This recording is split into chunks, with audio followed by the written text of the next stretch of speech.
Boa noite a todos. É um imenso prazer estar aqui hoje com todos vocês e poder fazer dessa noite uma noite diferente, fazer com que os nossos conhecimentos estejam alicerçados dentro dos ensinamentos do Mestre. Eu agradeço a Lúcia o convite aqui na casa hoje, que os nossos pensamentos e os nossos sentimentos estejam voltados com os nossos mentores, que eles possam adentrar no nosso íntimo, para que essa noite seja diferente e que saiamos daqui diferente, compreendendo um pouco mais quem somos e, através disso, termos mais consciência dos nossos atos, termos consciência daquilo que estamos buscando aqui na Terra, né? Que é o nosso progresso moral. A proposta do tema de hoje traz as estações de desenvolvimento moral. Ele vai bastante em frente com o que nós vamos tratar numa metáfora de primavera, verão, outono e inverno. E isso vai fazer com que facilite o nosso processo de entendimento, criando essa metáfora dentro disso e podemos fazer as conexões necessárias.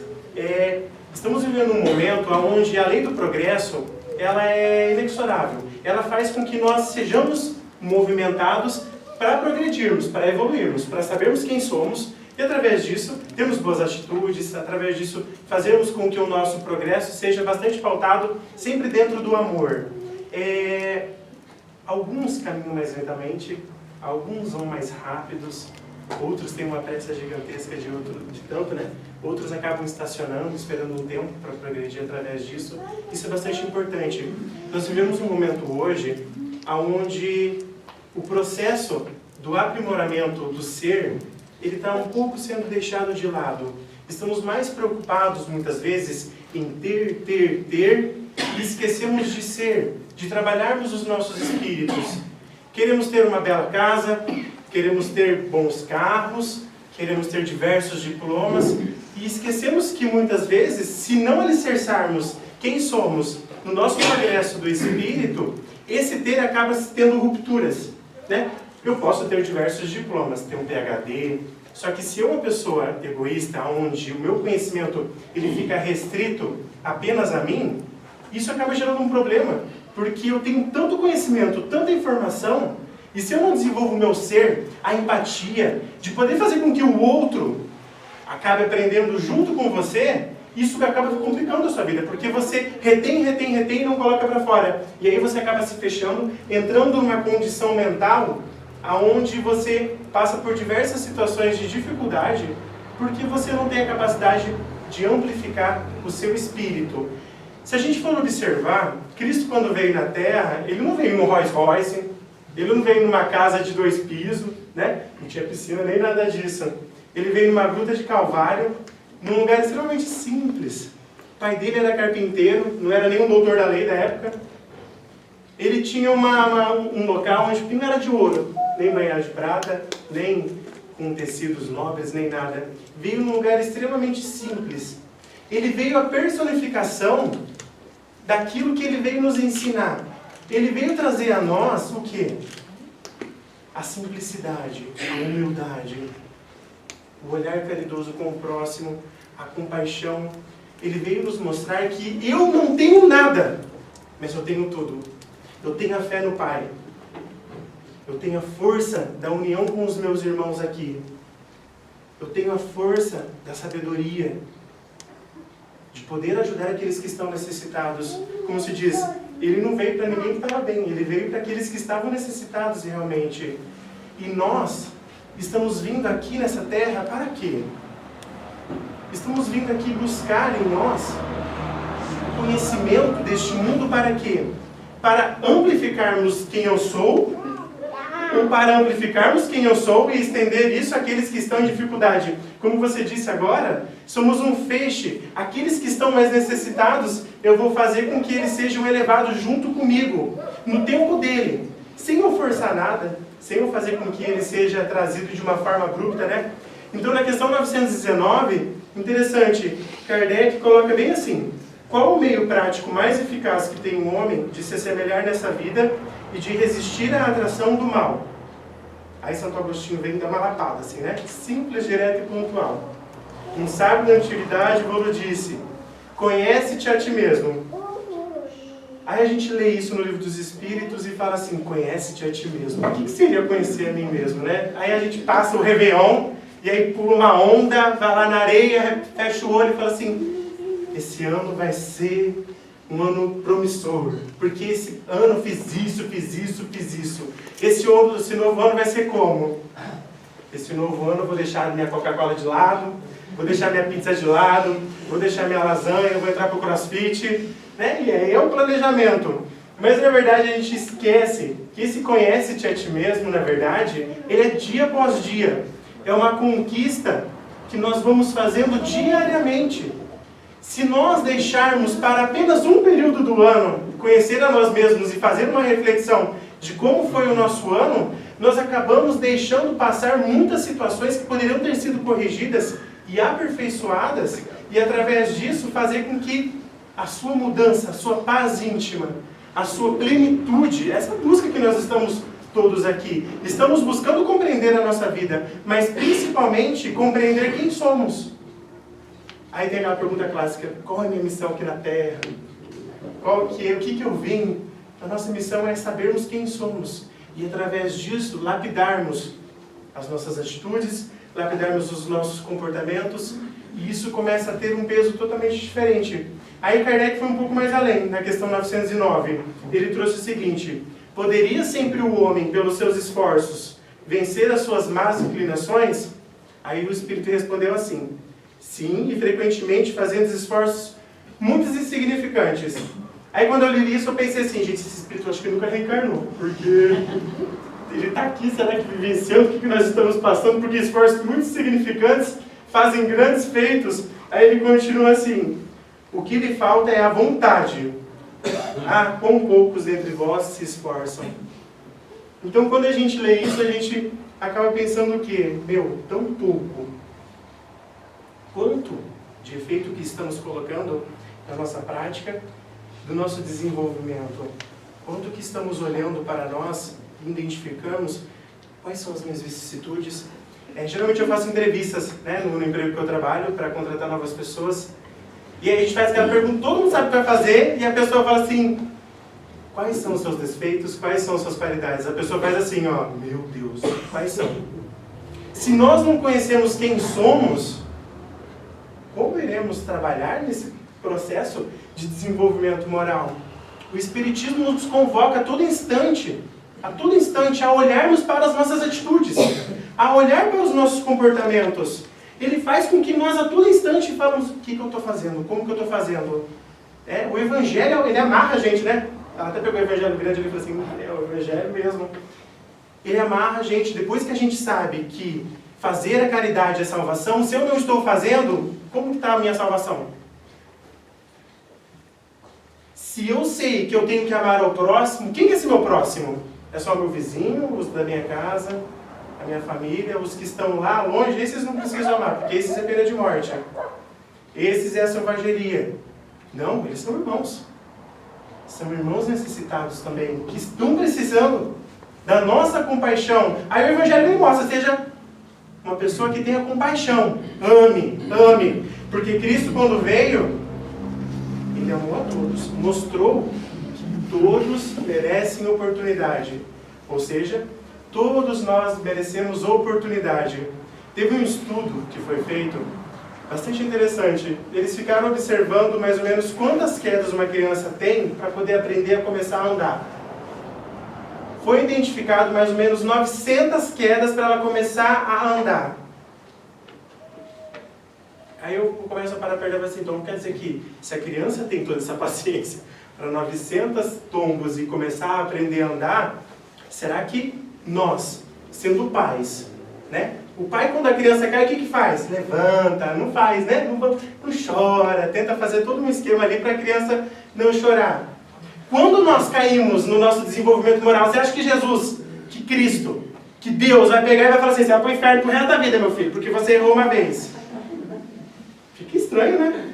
Se nós que somos pais ainda somos tão imperfeitos, quer dizer, eu não sou pai ainda, mas eu estou pegando assim uma maioria aqui, tá? Pegamos um filho e quando ele comete um deslize e cai, a gente incentiva, vai, levanta, vamos progredir. Não desanima, não chora. Principalmente não chora, né? Vai, levanta. Como que faz isso? Será que Deus, nos nossos tombos, dentro da nossa transformação moral, Ele vai colocar a gente no fogo do inferno pro resto da vida, vai de resto danada? Será que Ele vai colocar a gente sempre nessa condição que não vamos ter mais uma oportunidade? Ele está nos dando uma oportunidade hoje, nessa reencarnação, de fazermos diferente. De irmos em busca desse eu tão belo, como diz Joana de Angeli, ir em encontro com o nosso self, que é esse ser angelical, é esse ser que faz a conexão com o Mestre. E aí, a gente entra dentro dessa concepção para poder desbravar um pouco mais isso e entendermos quem somos. Então, dentro disso, nós entramos na primeira fase das estações, que é a primavera. Quando a gente olha uma árvore, vamos pensar no ipê colorido, né? Todo colorido, lindo e belo. Nessas primeiras fases nós somos como essas árvores. Nós criamos máscaras. Máscaras de ilusões. Somos belos por fora, né? Temos toda uma roupagem de paciência, compaixão, que eu sou caridoso. A pessoa chega e fala assim, ei, Deus abençoe. A pessoa pensa, Deus abençoe, mas por dentro chega a estar rompendo todas as entranhas. Eu fico utilizando Deus abençoe, né? Gratidão, gratidão, gratidão, mas aqui dentro não está gratidão nenhuma, que é recompensa. Não é o sentimento puro e verdadeiro. Quando a gente olha a primavera, ela está toda adornada. Adornada por essas belas, né, figuras de linguagem que foi utilizada. E aí, a gente, quando for parar para analisar a nossa vida, a gente desgasta um tempo absurdo tentando mostrar para os outros algo que nós não somos. Ou seja, são essas máscaras. Eu tento mostrar a todo instante que eu sou uma pessoa pacienciosa. Né? Eu sou pacienciosa. Aí a pessoa vem e pisa no meu pé. Pelo amor de Deus! Você não viu meu pé aqui? Ou quando está no trânsito, dirigindo um carro, primeira pessoa que corta na frente, você já buzina, já quer colocar o dedo para fora, já quer fazer tudo. E fala assim, daí no centro espírita é paciencioso, né? Ô, irmão, chega, fica à vontade, Deus abençoe. Você gasta uma energia absurda para tentar demonstrar aquilo que nós não somos. Gastamos tempo, força, magnetismo, como foi dito, para tentar sustentar uma máscara que não é quem somos realmente. A nossa sociedade hoje, ela está uma sociedade assim, bastante, como podemos dizer, bastante cobradora. Vamos seguir determinado padrão. Para você ser uma pessoa, na minha família, na parte do meu pai, é assim. Para você ser gente, você tem que ter um diploma. Então eu ainda não virei gente porque ainda não tive faculdade. Então, você olha, e agora, olha as rupturas mentais que não cria num ser, quando você coloca esse tipo de imposição. Você só vai virar gente, vai poder conversar com a família no círculo, se você tiver um diploma. Você só vai poder fazer parte de um círculo se você for uma pessoa estudada. Você só pode fazer parte da casa espírita se você já tiver 25 anos de casa, ler todo o Pentateuco, se você ler todas as obras do Chico, senão você é uma pessoa que... Não, graças a Deus aqui foi o primeiro que fez sentir isso, maravilhoso. Esses são os rótulos que estão sendo criados. E esses rótulos deixam a gente numa noia. E quando você começa a observar, tem um rótulo do corpo, padrão de corpo belo. É o daquele manequim 38, 36, que você, né, todo ajeitadinho. E isso faz com que a gente tente lutar por algo que não é pelo que nós somos, pelo que queremos, mas sim pelo que os outros querem. E aí observa-se por que tem tantas pessoas em depressão. Por que tem tantas pessoas em dificuldade dentro da própria psique. É tanta cobrança que a sociedade começa a exprimir, e você quer seguir o que a sociedade quer. Se a gente for seguir o que a sociedade quer, infelizmente nós estamos fadados ao fracasso. A sociedade é tão exigente, mas pouco faz para se tornar, né, melhor. Então a gente fica preso nessas sendas. E a gente acaba se perdendo de o que nós somos. E aí ficamos essas árvores maravilhosas, extremamente adornadas. Isso é uma das coisas que mais desgasta a gente. Quando a gente vê que a sociedade hoje estamos caminhando por um momento onde a todo instante nos perdermos dentro do sexismo, do consumismo. E aí a gente começa a observar dentro desse sexismo por quê? Porque eu preciso ser uma pessoa que dentro de uma rodinha, ou eu sou uma pessoa sexualmente ativa, ou eu sou o garanhão, ou eu sou aquele que está envolvido, pegando, ou eu sou o banana. Se eu sou uma roda de pessoas que consomem, Eu começo a observar o quê? Bom, o comércio é preparado para isso. Se eu não estou como, eu começo a descontar nisso.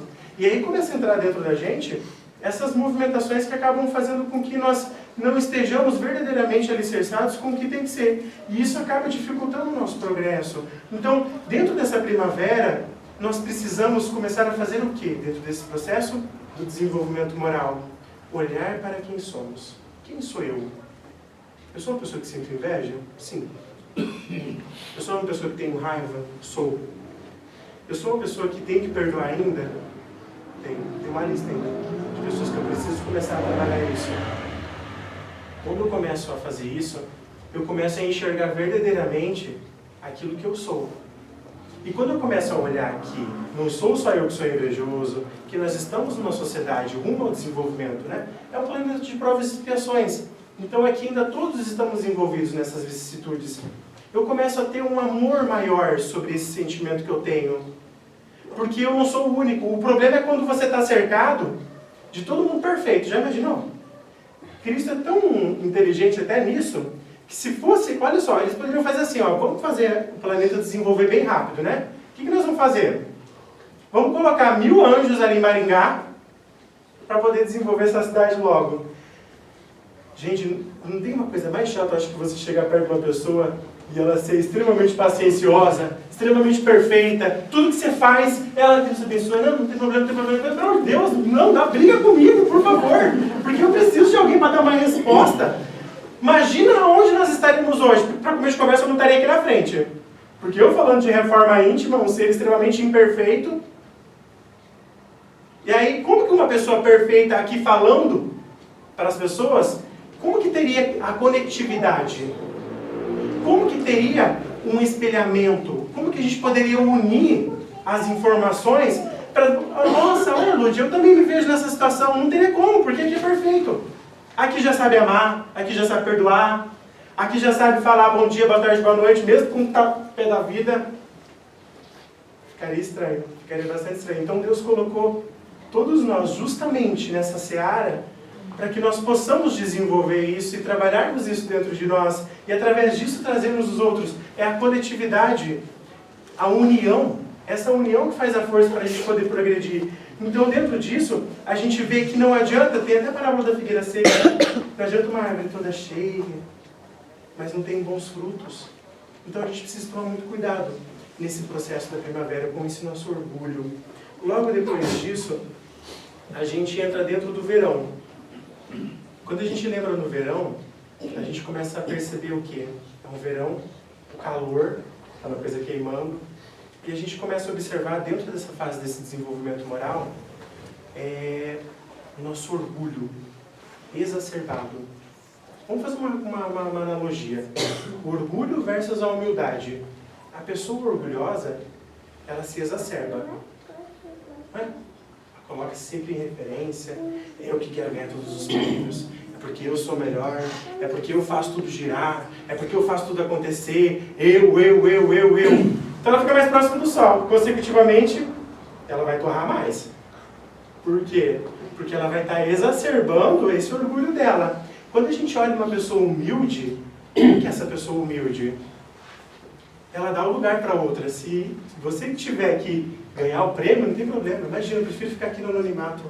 A pessoa humilde, ela olha para as atitudes dos outros e trabalha a sua compreensão, a sua empatia. O orgulhoso já tenta ser espalhafatoso, trazer todo um movimento de exacerbação da fala.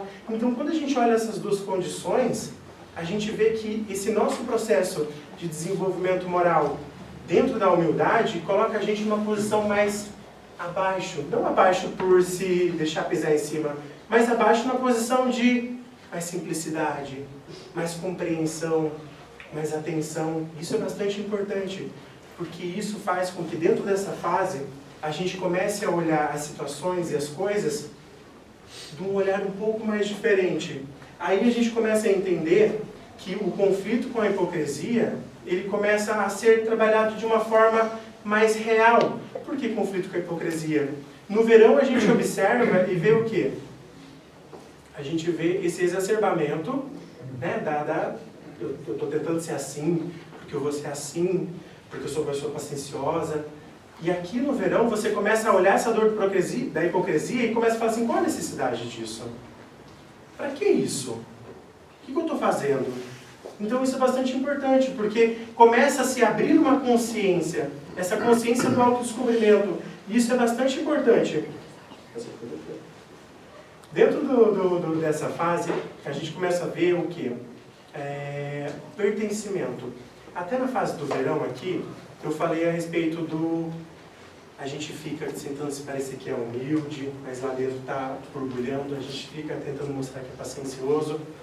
Nessa fase a gente vê que, quando a gente tenta pertencer numa sociedade, onde essa sociedade não te dá portas, ou ela te dá portas, pensa assim, tem um grupinho, tem vários grupinhos. Tem um grupinho das blogueirinhas, o grupinho dos espíritas, o grupinho daqueles descolados. Nós, enquanto espíritos, queremos pertencer a determinados grupos. E Bert Helling, que é o pai da constelação familiar, ele fala que tem 3 ordens. Pertencimento, equilíbrio... Esqueci o terceiro. Pertencimento, equilíbrio e ordem. Que são os 3 pilares da constelação familiar. E quando você vê essa questão do pertencimento, o que a gente observa? Nós queremos pertencer a determinados grupos. Nós queremos pertencer ao grupo espírita. Como que a gente vai fazer para pertencer no grupo espírita? Só se eu parecer que eu sou extremamente elevado, extremamente santificado, que eu sou paciencioso. Então, para eu pertencer ali, muitas vezes, são rótulos ignorantes. Para eu perceber nessa, eu acabo me perdendo. Para eu pertencer, por exemplo, a um grupo onde, supomos, o álcool seja algo legal, a droga seja algo legal, para eu poder fazer parte desse grupo, ou eu pertenço verdadeiramente, ou eu me perco. E aí acaba tendo problemas em relação a isso. Por quê? Porque eu acabo entrando numa situação para poder fazer parte de algo. Se nós formos observar, a todo instante nós tentamos fazer parte de algo. Parte de algum movimento, só que a gente não pode se corromper. A gente não pode corromper os nossos ideais para poder pertencer àquele determinado segmento. E isso é um problema, porque se nós vamos ficar ali movimentados diante disso para poder se corromper, nós vamos estar carregando aquela energia, como eu disse no começo. A gente vai acabar se perdendo dentro daquilo que somos. Então, vamos tentar mostrar uma imagem, uma referência daquilo que achamos que somos, mas na verdade não somos. E cria nossos conflitos interiores. Eu sei que não é certo, mas eu queria tanto estar com eles, eles são descolados, eles são bacanas, eles são gentis. Eu queria estar tanto ali, mas... E aí acaba tendo esses conflitos existenciais. E esses conflitos vão gerando na gente o que a gente vê hoje, depressão, patologias, nosso cérebro vai entrando em detrimento, nosso cansaço exacerbado. Por que cansaço exacerbado? Porque eu fico tanto gastando energias inúteis e isso me coloca numa situação extremamente comprometedora.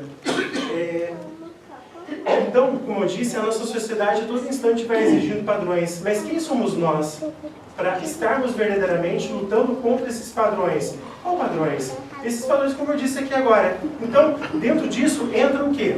Entra o nosso outono. O que é o outono? É o outono das nossas perdas. Primavera, a gente está florido. No verão, a gente está exacerbado do orgulho, inflado, próximo do sol. Entra o nosso outono, que é o outono das perdas. Quem aqui já não perdeu dinheiro? Quem aqui já não perdeu um ente querido? Quem aqui já não perdeu uma amizade? Acho que todos nós, de alguma forma, um ou outro tema desses, já acabamos nos perdendo.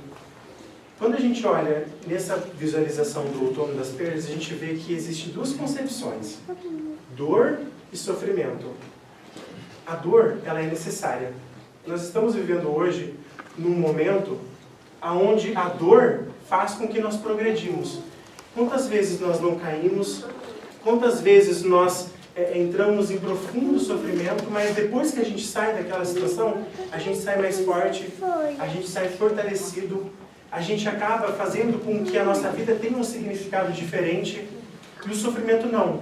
Eu quero viver o sofrimento, eu quero sentir essa dor, eu quero mostrar meu vitimismo, eu quero mostrar isso porque quantas mais as pessoas sentirem dó de mim, melhor vai ser. Porque daí eu tenho um amparo na piedade. Essa autopiedade que não é algo bom, é algo ruim. Porque você faz com que as pessoas estejam ao seu redor, te acolhendo, te movimentando, mas não seja isso verdadeiramente. Elas estão ali por dó, pelo sentimento que você está criando. Então, quando a gente olha assim, é importante a gente parar e analisar que nós não somos vítimas da sociedade, nós não somos vítimas disso tudo. Se nós nos colocarmos nisso, é nós que estamos dando o nosso pezinho ali, é nós que nos estamos colocando ali. Então isso é bastante importante, olhar para si e entender o que eu estou fazendo hoje com aquilo que eu estou vivenciando. Como que eu estou me colocando diante dessa sociedade, da minha família, dos meus amigos? Como que está sendo essas perdas na minha vida? Veja bem, eu perdi todo o meu dinheiro. Muito bem. Lembra que eu falei no início? Nós estamos na busca do ter, vai ser. Né? Então o importante agora vai ser o trabalho do ser. Perdi tudo. Agora vou ter que recomeçar. Existe uma palavra que as pessoas parecem que têm medo dela, medo de falir. Esse medo de falir, esse medo de errar, muitas vezes nos coloca em circunstâncias extremamente em dificuldade, porque eu travo a minha vida em tomar uma nova decisão, eu travo a minha vida em tentar tomar uma nova atitude, eu travo a minha vida tentando buscar, né, uma resposta, mas na verdade isso não se perpetua, porque o meu medo, ele se torna tão maior de falir, de errar, mas se eu terminar meu casamento, meu Deus, eu vou me perder. Mas se eu trocar de emprego, e aí o meu medo de falir é tão grande, mas a gente sempre precisa reconhecer que dentro do falir, o nosso próximo passo principal é o recomeçar. O recomeçar para todos, ele acontece dia após dia. Todos os dias acordamos, todos os dias estamos enfrentando diversos problemas e estamos recomeçando a nossa jornada. Recomeçando a nossa jornada de olhar para as situações e ter que enfrentar elas. A gente faz parte de um grupo onde a gente atende pessoas moradoras de rua, né? E a gente confecciona marmitas para eles. E certo dia um rapaz se aproximou e disse bem o seguinte: eu admiro muito o trabalho de vocês. Aí eu falei assim, obrigado, né? Obrigado. Ele falou assim, eu já estive do outro lado. Ele falou assim, eu já estive no lugar que vocês estão, só que não fazendo o que vocês estão. Eu passava por esses moradores de rua e eu rechaçava, xingava. Porque é tudo um bando de que não tem o que fazer, é a oportunidade. Se você quer, você sai. E ele foi discorrendo. Né? Eu falava que tudo tem oportunidade na vida, estão ali porque querem. E ele falou assim, e hoje onde que eu estou? Hoje eu estou ali no lugar deles. Hoje eu pertenço a esse grupo. Hoje eu estou aqui nesse grupo. Vocês estão dando suporte, estão dando auxílio, mas a minha esperança é que um dia eu vou sair disso. E se um dia eu vou sair disso, eu vou fazer o que vocês estão fazendo como forma de recompensar isso. Então você vê que dentro disso existe o espírito da esperança, né? O reconhecimento daquilo que foi. Eu fico imaginando para ele falar, o que ele acabou de falar, deve ter doído muito nele, mas ele reconheceu. Ele reconheceu quem ele era. E através disso ele está buscando modificar a vida dele, buscando modificar os pensamentos, buscando modificar as atitudes. E isso é bastante interessante. Porque a gente vê uma pessoa que faliu na vida. Faliu por quê? Ele até contou para nós. Foi por causa da esposa, deu um problema, não aguentou a emoção e sucumbiu. Ele falou assim, mas agora eu quero reconstruir, eu quero recomeçar. Quantas vezes nós não somos chamados a recomeçar? Quantas vezes nós somos convocados a recomeçar? E o recomeçar a vida, ele está a todo instante. Não importa se eu tenho 20 anos, 30, 40, 50, ou 60, ou 70. Então essa fase do outono, ela retrata essa busca do recomeço. Recomeço observando quem eu sou. Bom, eu sou uma pessoa invejosa. Isso não é legal. Na nossa sociedade, principalmente, você fala para alguma pessoa assim, eu reconheço, eu sou invejoso, a pessoa já vai falar assim, se nem quiser que a pimenteira pega a pimenta, a pessoa coloca o olho grego, já... Não é? E a gente já se afasta da pessoa, a gente isola ela. Muito deveria ser pelo contrário. Fala assim, nossa, muito boa a sua atitude. Você está sendo humilde. Agora você está sendo humilde. Agora o verão está fazendo efeito na sua vida. Está buscando trazer a humildade. Porque reconhecer aquilo que a gente é dói, machuca. Mas se não for feito, quantas encarnações nós vamos passando e vamos deixando de lado, estacionando sobre quem somos. Se for observar aqui, parar para falar assim, gente, levanta a mão. Quem ainda precisa perdoar alguém? Levanta a mão aqui, quem precisa ainda. Tamo junto. Quem já foi orgulhoso numa atitude algum dia, levanta a mão. Tamo junto, de novo. Quem já teve inveja, levanta a mão. Nossa, aqui tá bem bonito o negócio, né? Já tá levantando até rápido, eu conheço a inveja. Fiz esse trabalho de inveja no grupo, demorou. Tive que pegar exemplo, fazer contextualização. Até a pessoa fala assim, eu tenho inveja, eu achava que eu não tinha.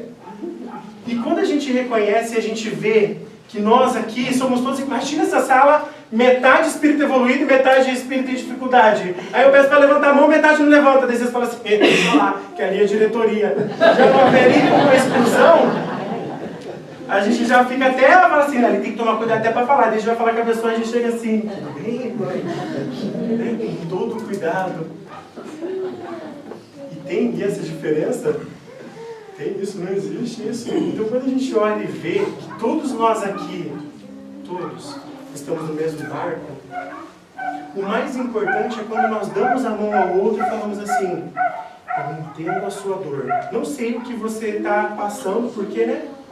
Só você, dentro da sua psique, sabe o que você está passando, mas o que você precisar, eu estou junto com você. A gente não faz isso. Muitas vezes vê uma amiga, né? Porque não sei o que, vem cá, vem aqui, deixa eu falar, fala umas palavras, acolhe. Por que nós não fazemos isso conosco mesmos? Porque quando a gente passa um dia de caos, a gente toca o terror mesmo. Acorda já, como se diz, com o pé esquerdo. Por que a gente não faz uma reflexão, como diz Santo Agostinho no final do dia, e fala assim, como que foi o meu dia hoje? Hoje o meu dia, ele foi assim, eu acordei, vou falar eu, né? Só para vocês entenderem. Trabalho no shopping, então tem a pessoa limpando o corredor, não dei bom dia. Já se tornou uma pessoa invisível. Aí existe um problema. Por quê? Porque é um ser humano. Mas aqui no sul ninguém dá bom dia, você vai para o Nordeste e dá. Não, pelo amor de Deus, cultura, todos nós precisamos criar dignidade. Não é porque você está no sul, no norte, no sudeste, na Ásia. Não, educação, ela é primordial, é a nossa dignidade. Bom dia, então na minha reflexão diária, pronto, eu já não dei bom dia. No outro dia eu vou ter que cuidar já com isso, vou ter que olhar as pessoas e entender que todas elas têm o seu valor. Todas elas têm a sua importância. Bom dia, boa tarde. Chego na loja, já não dou bom dia para nenhuma das vendedoras, né? Passa direto, aí as vendedoras já se reúnem e falam assim, hoje ele está naquele dia, né? Toma cuidado. Aí você chega no salão de vendas, a vendedora vai para o estoque. Aí você chega no estoque, elas vão para o salão de vendas. E aí você fala assim, nossa, hoje foi um dia ruim de vendas. Será? Era para ser um dia muito próspero. Mas eu contaminei aquele dia com essa energia do pessimismo, que a vida está triste, a vida está ruim. Aí você começa a conversar com a pessoa, sabe? Tá tudo ruim, tudo ruim. Tá, tudo bem, mas agora o que você vai fazer para mudar isso? A vida de todo mundo aqui tá ruim. O Brasil nunca foi perfeito. Nunca. Nós vivemos em crise desde quando ele entende-se por Brasil. Nós estamos vivendo percalços. E aí você vai ficar se apegando nisso, ou você vai olhar para você e vai falar assim, eu acordei hoje para vencer. Eu acordei hoje para modificar a minha história. Eu acordei hoje para as coisas serem diferentes. E elas vão ser. E quando eu coloco essa positividade, quando a gente entende por magnetismo, a gente está colocando no nosso campo energético, na nossa psicosfera, toda a atração das coisas boas, dos movimentos. E isso faz com que a coisa se modifique e fala assim, hoje foi um dia bom. Não, hoje você estava bom, você contaminou, você atendeu, mas porque a cliente entra na loja e fala assim, bom dia. Vendedor, né? Aí, eu gostaria de ver isso, não tem. Eu gostaria de ver isso aqui, não tem. Nossa, tá difícil essa crise, viu? Só entra coco do Nordeste aqui na loja. Cai um caminhão de coco. Então, será que foi o problema realmente nisso? Ou o problema não está em você? De olhar a sua realidade e começar a modificar ela. Então, este outono, ele é uma reflexão profunda. é refletirmos manhã, tarde e noite. Aí eu chego em casa, eu sou mulher. Chego em casa e o marido deixou a toalha molhada em cima da cama, a cueca no chão do banheiro. Aí eu falo assim, meu Deus do céu, quando que isso vai acontecer? O que é isso? Eu criei uma expectativa extremamente elevada sobre o meu marido. Eu criei expectativa elevada sobre tudo na vida. Já perceberam? Eu criei expectativa que o meu marido, eu vou chegar em casa hoje, vai ter uma janta, vai ter um estrogonofe com um vinhozinho na mesa, com um suco de uva. E aí a mesa está toda preparada, eu chego em casa e ele está lá no Netflix, o ar-condicionado ligado, a casa toda bagunçada. Você fala assim, poxa, não podia me ajudar? Mas a gente cria tanta expectativa diante disso, que complica as nossas visualizações. A gente fica cego. É a primavera, é o verão. Estamos cegos, tentando criar algo. Olha como o egoísmo está gritando aqui dentro de nós. Criar algo ao nosso gosto. É como Emmanuel falava para o Chico. Ao outro dou o direito de ser o que quiser. A mim, melhor sempre. Então, eu cobro dos outros a todo instante. Eu fico na fase de tentar... Começa uma relação, está tudo maravilhoso, né? O fogo da paixão. Segundo a psicologia, dura de 1 ano a 2 anos. Passou isso, vem a realidade. Vem o que a pessoa é. As dificuldades da relação. E aí eu começo a olhar e falo assim, não era assim como era. Não era assim como ela. Mas eu me apaixonei pela coisa boa. Aí é fácil. Né? Coloca uma lasanha e uma pizza aqui e coloca um prato vegano aqui e outro aqui. Eu não dou conta. A lasanha me chama mais atenção. Tentando mudar, né? Mudei 2 ondas pedindo para tirar a coca e a lasanha e ainda não aconteceu. Mas ainda tem até dezembro, metade do ano. E aí eu olho a pessoa, crio essa expectativa dela e ela não supre a minha expectativa. Aí eu me frustro. Aí eu me machuco. Aí eu me dou. Porque eu estou 25 anos do lado. Porque eu estou 10 anos do lado. Minha filha está até 10 anos do lado, não mudou, você acha que vai mudar assim da noite pro dia? Desculpa, mas não vai acontecer não. É mais uma ilusão que a gente está criando dentro da pessoa. Se nós não mudamos da noite para o dia, como que o outro vai mudar da noite para o dia? Eu espero que o meu patrão vai ser assim, assim, assim, há anos. E ele, meu filho, ele é assim. Ou você se adapta, olha com paixão para ele, olha com paciência, tenta entender o que se passa nesse coração. Ah, está com dificuldade nisso, mas não justifica. Não, nós que somos espíritas, justifica. Se ele está com um problema em casa, se ele está com um problema de humor, nós temos o dever de auxiliá-lo, a transformar o dia dele. Ah, mas eu tento todo dia, continue. Jesus não desistiu da gente ainda. Senão eu já tinha que meter hora. Ainda não teria matado, continuaria do outro lado. Não desistiu e não desiste. Quantas vezes a criança cai? 900 vezes no ano. 900 anos no processo. Então, enquanto a gente fica idealizando, a gente se frustra, a gente mesmo se magoa. Isso é dolorido, porque devo ter 2 trabalhos. O de olhar a realidade, o de curar minha mágoa e de tentar perdoar outra pessoa. E não criar esse sentimento. Quem vai ter que fazer tudo? Eu. Novamente cai em mim. Toda a responsabilidade da minha encarnação. Toda a responsabilidade dos meus atos. Ah, porque a vida está me injustiçando. Ah, não. Se está te injustiçando, use ela para fazer justiça a si mesmo. Use ela para mudar o seu cenário. Essa justiça está vindo, está batendo, está me incomodando, é porque tem algo errado dentro de mim. Se tem algo errado dentro de mim ainda, é porque ainda eu preciso dar uma olhadinha que tem algo errado. E quando eu começo a abrir e visualizar, eu falo assim, não é que é terrível essa mágoa, mas eu vou começar a trabalhar ela. E aí a gente vai cuidando dela, fala assim, eita, começa a olhar o outro de uma forma diferente, começa a trabalhar o outro de forma diferente, começa a ter empatia pelo outro, que é um sentimento tão nobre, se colocar no lugar da outra pessoa, né? Como diz o Evangelho, indulgência, sedes indulgentes. O que é isso? Eu me colocar no lugar da outra pessoa, do meu esposo, e vou entender que a mãe dele criou ele assim, ó, deu tudo na boca. Até o prato de comida levava. Foi criado tão bem, que nunca passou frustração. Então, não sabe o que se frustrar. E quando se frustra, vira a casaca. É o último filho de 15, no caso do meu pai. Então, a gente já estava, como se diz, né? Não é na recha do amor.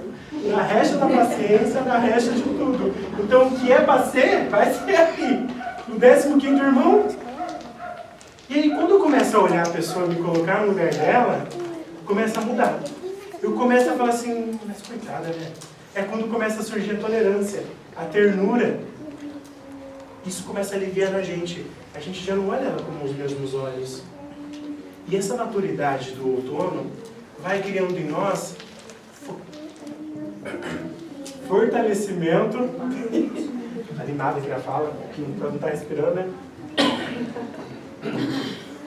Vai criando fortalecimento. E esse fortalecimento nos prepara para a vida. Nos prepara para as nossas desilusões, para as nossas dores. Então, quando a gente olha nosso marido, nossa esposa, e entende a situação dela, começa a olhar, começa a ter mais tranquilidade e leveza na vida. Agora, se nada disso se modificar, até os próprios espíritos falam, é melhor que você termine a relação do que perpetuar uma dívida maior por causa das excentricidades que podem acontecer se isso se permanecer. Então, olhemos para as realidades e comecemos a vê-la como ela é, sem começar a maquiar muito, colocar muita arte em volta, olhar ela como ela é. Então, é começar a me apaixonar, a amar aqueles que estão ao nosso redor, daquilo dos defeitos deles. Então, é muito fácil amar o que é bonito. Começa a amar o que você não gosta. Quando você começar a amar o que você não gosta, a relação vai ficar uma beleza. Por quê? Porque daí você, quando a pessoa fala, você fala assim, eita, eu não sabia. Você até fica assim, né? Parece que ele está de graça. Mas eu sabia que era assim. Já sabia que era assim. E aí não te afeta. Cristo levou chibatada.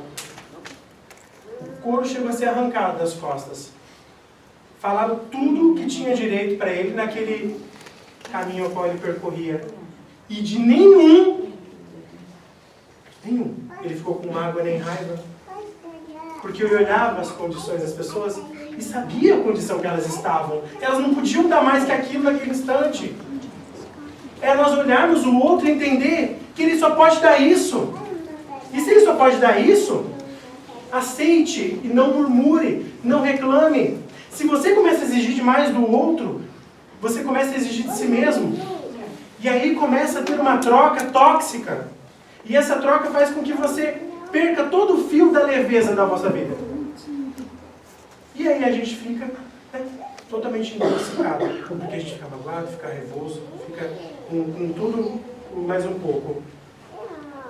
É importante nós olharmos isso tudo, através desse outono, entendermos que a todo instante nós estamos passando pelo que é necessário passar para o aprendizado. Se eu perdi dinheiro, se eu perdi casa, é um convite a você trabalhar a sua simplicidade. Se eu perdi o melhor emprego, eu estou tendo que cair de cargo, é um convite a você olhar com simplicidade um novo recomeço. A você olhar aquilo tudo e falar assim, bom, eu estou agora me desafiando a um novo processo de aprendizado. E isso faz com que esse novo aprendizado crie novas fortalezas em você. E aí, como disse Santo Agostinho, o mínimo que a gente faz já é muito. Certo dia um mentor passou assim e falou assim, vocês ficam querendo tanto, vocês ficam querendo ser humilde nessa encarnação, vocês ficam tentando ser paciencioso nessa encarnação, tudo de uma vez. Nós esperamos apenas 1%. 1%. Aí eu falei assim, nossa, 1%? 1%. O 1% que você desprender é 1% que vai fazer com que a sua vida já se modifique. Porque está dentro do seu planejamento reencarnatório. Esse 1% já começa a trazer em você mais ânimo. Porque quando a gente olha, tem que ser humilde, a gente fica assim, nossa, mas eu tenho que ser muita coisa. Desanima essa comparação. Já perceberam que nós, muitas vezes, comparamos. Nossa, eu queria ser igual a Chico Xavier. Eu gostaria de ser igual a Divaldo Franco. Até também estava escutando uma história uma vez, que Chico foi no mercado comprar... Estava comprando verdura lá, né? E aí a pessoa estava aproximando dele conhecido e falou assim, Chico, mas o que você está fazendo? O Chico estava escolhendo. Pegava um tomate bom e colocava na sacola. pegar um tomate mais ou menos ruim, colocar na sacola, mas Chico, olha o tomate bom, por que você está colocando esse ruim? Aí ele falou assim, porque a próxima pessoa que for vir, tem que ter um tomatinho bom para ela também. Eu não posso levar todos os tomatinhos bons. Hoje em dia, quando eu vou comprar tomate, tem uma dificuldade.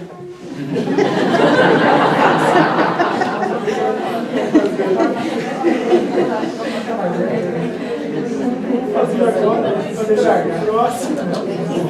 Se eu faço essa comparação, eu me desanimo. Porque eu ainda não consigo pegar o tomate ruim.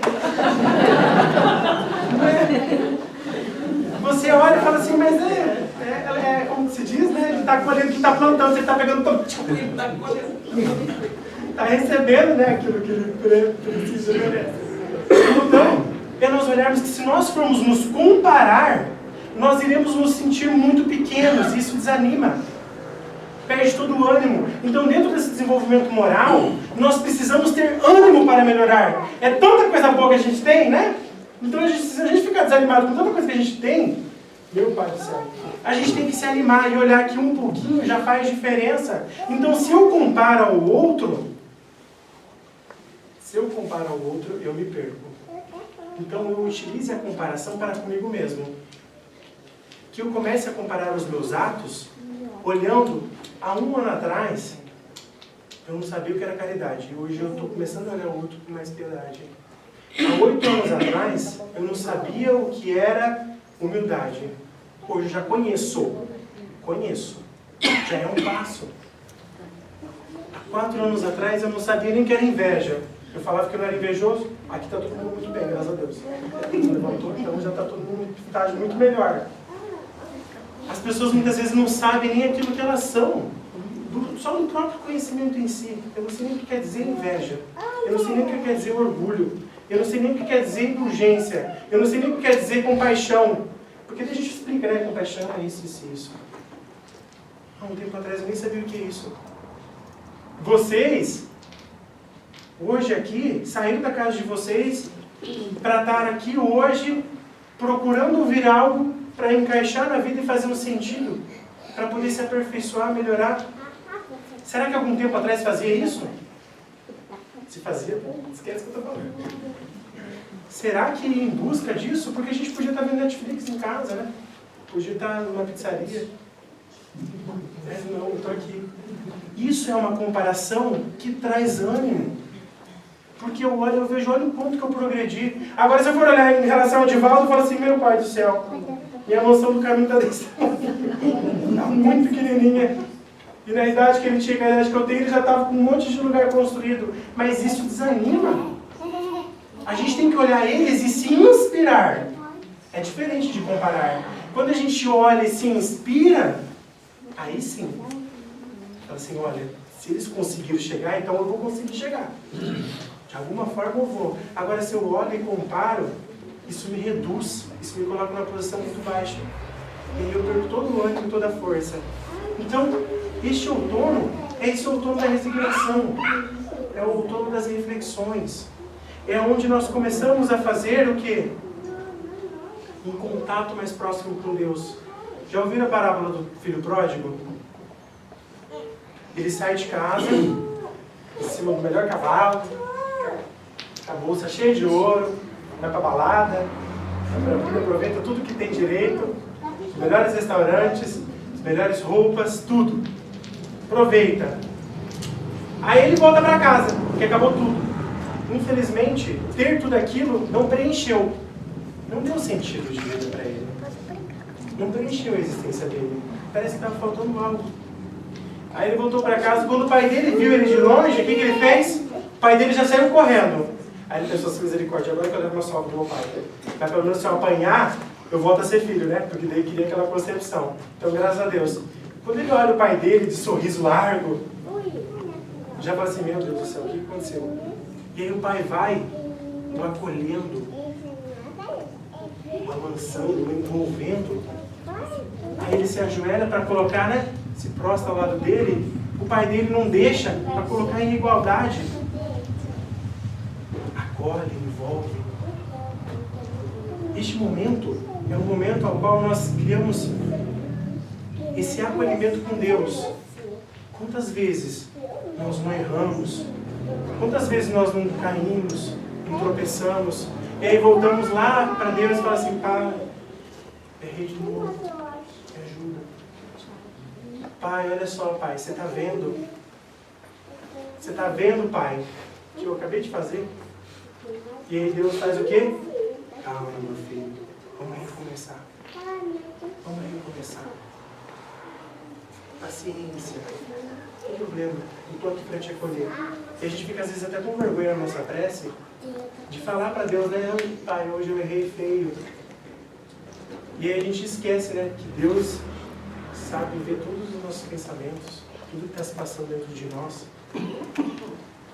Então, esse momento da parábola do filho pródigo é todos nós que saímos de casa aqui na terra, vemos essa reencarnação em busca desse aperfeiçoamento. E a todo instante, no nosso momento de prece, de oração tão sublime, nós conectamos os nossos pensamentos ao Pai e através disso, fazemos o quê? Nos colocamos humildemente. Pai, me ajuda. Pai, me acolhe. Abre o coração verdadeiramente.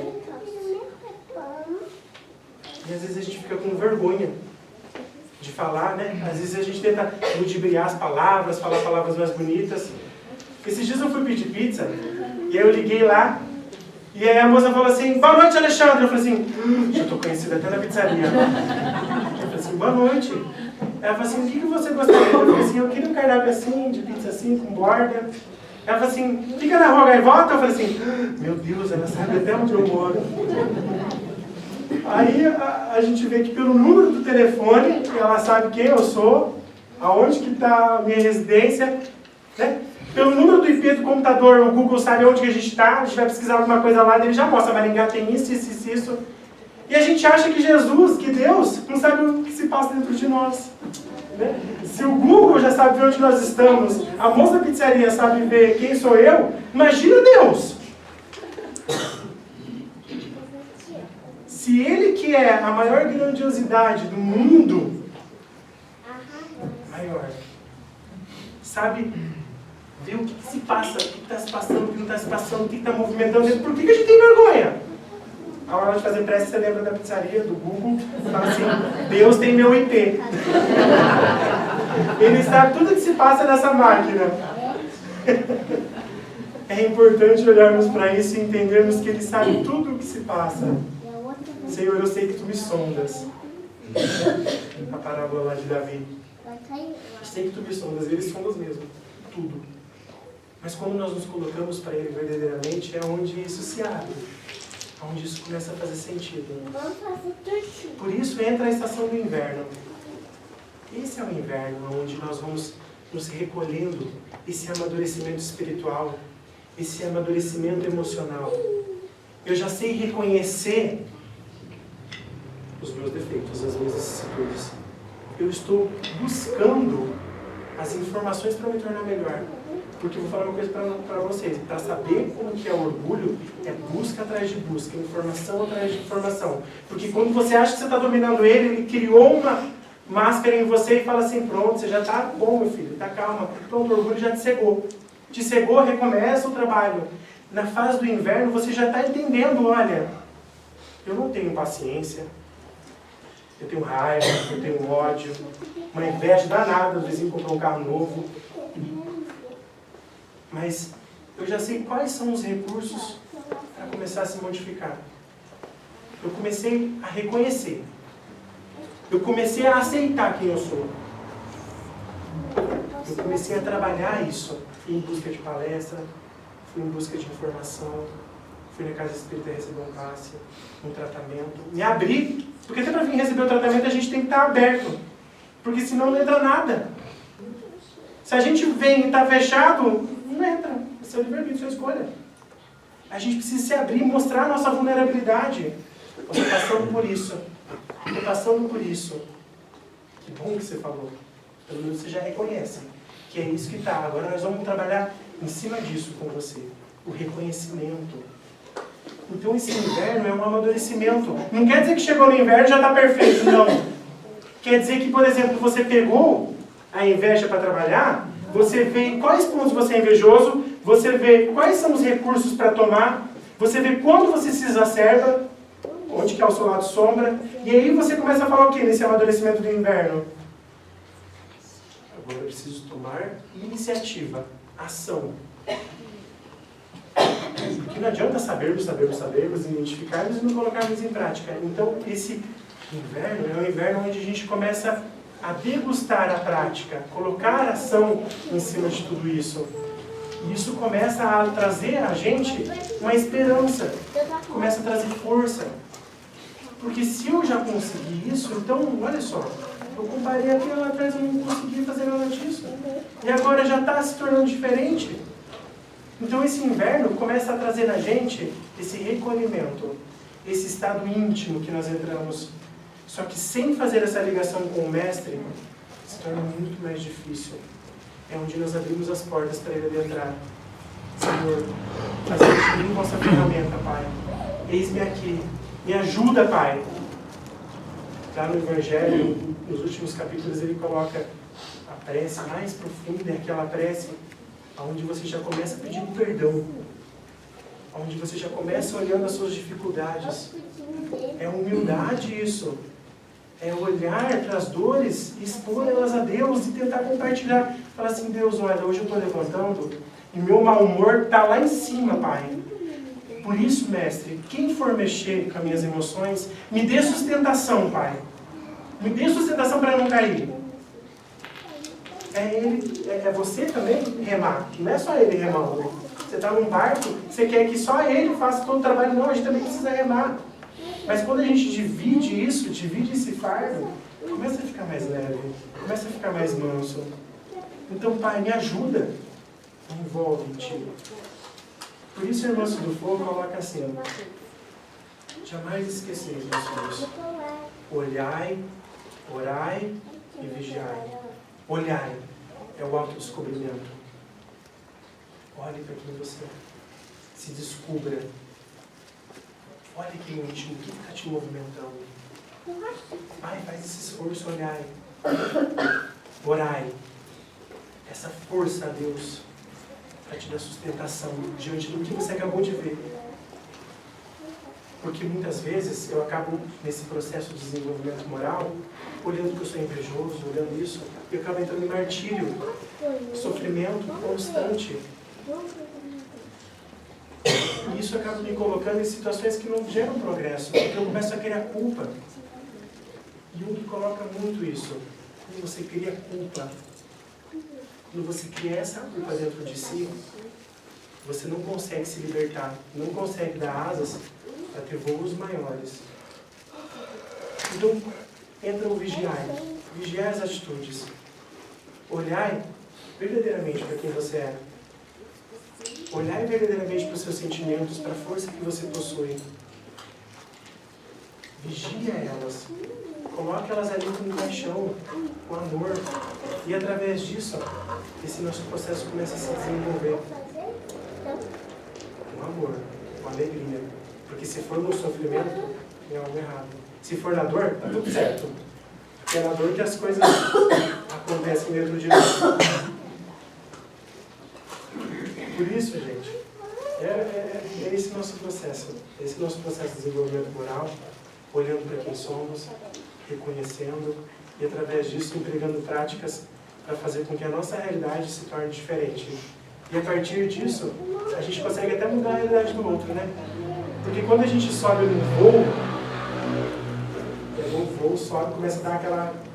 Sercutear tudo no avião, você, Senhor, está me levando. Quando cai a máscara, o primeiro a colocar a máscara é nós.